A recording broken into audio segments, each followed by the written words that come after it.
It's a beautiful song, a symphony of praise and celebration. They sang it in times of triumph. They sang it in times of redemption.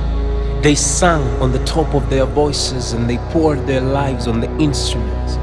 These people had a revelation that Hallelujah was a song of praise before the Lord. They could be right, but the extremity of the demeanor may have become final.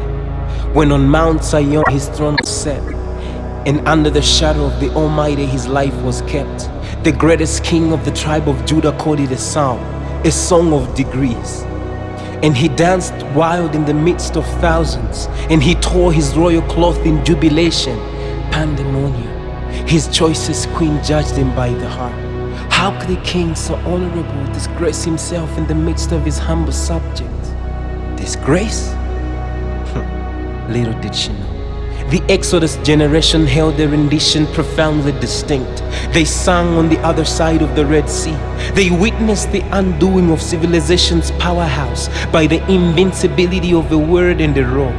Lord, they couldn't just talk about it. No. So they wrote a song and they sang their spirits out to the Lord Almighty. Prophet Miriam led and they followed. He has triumphed gloriously, they sang. The horse and the rider he has thrown into the sea. And there seems to be an eternity in that moment. In the sincerity of their hallelujah. Praise to God. In the conundrum of Babylon, when a royal vision was forgotten by the mighty king, Daniel upstaged the concordance of sorcery, astrology, and witchcraft. He and his friends sang a revelation song. He reveals deep and secret things, 10 times wiser than the rest put together. Their captivity was made captive by the power of their hallelujah. And the tradition was not lost in Babylon, not a chance. They held on to it, that even after waiting 12 generations for the Messiah after their captivity, they sang hallelujah on the day of his triumphant entry into Jerusalem. They took off their garments and they cut olive tree branches and laid them on his path and the path of his host. And in the harmony of holy hearts and the purity of sacred minds, they raised the prophetic shout, "Blessed is the King who comes in the name of the Lord." Hallelujah. It's been 2020 years, and hallelujah is still the song we sing with the flair of heart and the vibrancy of soul.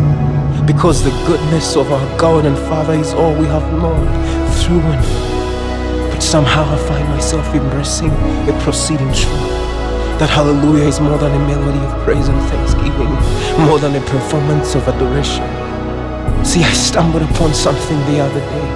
I was digesting the ancient holy letter and I saw something. I saw it so clearly that it recapitulated in my mind until the mantra birthed an unparalleled truth in me. It's in the first division of Apostle Peter's letter to the elect, and in verse 9 of chapter 2, where it says, "We have been chosen to show forth the praises of God."